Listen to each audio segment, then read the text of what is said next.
Siapa yang suka membaca pemikiran Gus Dur atau terkesan dengan aktivitas politik, budaya, ataupun berbagai kegiatan yang dilakukan oleh almarhum semasa hidupnya? Ya, Gus Dur adalah salah satu tokoh yang multidimensi, multi perspektif, dan kadang disalahpahami oleh satu orang, kemudian dipuja oleh orang-orang yang lain, dan kemudian Gus Dur ini memberikan berbagai tawaran baru ketika bicara soal politik Indonesia. Nah, kalau mau tahu bagaimana Gus Dur itu secara lebih komprehensif, teman-teman mungkin bisa baca ini ya, biografi Gus Dur.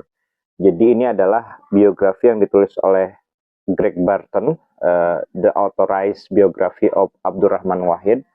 Ada banyak sudut pandang yang disampaikan oleh Greg Barton yang dalam tanda kutip mengikuti Gus Dur dalam setiap aktivitasnya, dalam ragam aktivitasnya, mulai menceritakan Gus Dur dari masa kecil, kemudian masa intelektual, pembentukan intelektual diskurs dari Gus Dur gitu ya, hingga kemudian masa-masa Gus Dur mencalonkan menjadi ketua PBNU di Cipasung, dan kemudian ada banyak dinamika lainnya. Jadi teman-teman bisa membaca buku ini kalau teman-teman mau mendapatkan perspektif yang memadai tentang Gus Dur.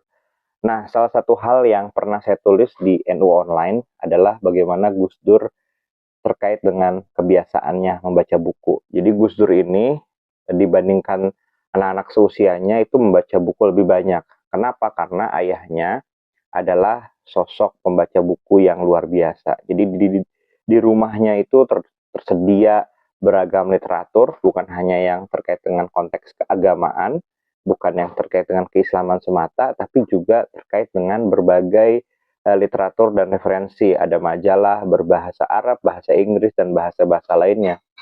Hingga ketika Gus Dur sekolah di Mesir, kemudian ke Baghdad, ia tetap menjadi seorang pembaca yang luar biasa tangguh dan tekun ya. Jadi teman-teman mungkin itu adalah satu VOV terkait dengan Gus Dur yang pernah saya tuliskan. Nah, kalau teman-teman mau mendapatkan VOV lainnya, sudut pandang lainnya terkait dengan Gus Dur masa hidupnya dalam proses perjalanan politik, kemanusiaan, budayaan, dan dia menjadi presiden, bisa membaca buku biografi karya Greg Barton ini. Silahkan dicari, ada banyak di toko-toko buku online ataupun offline.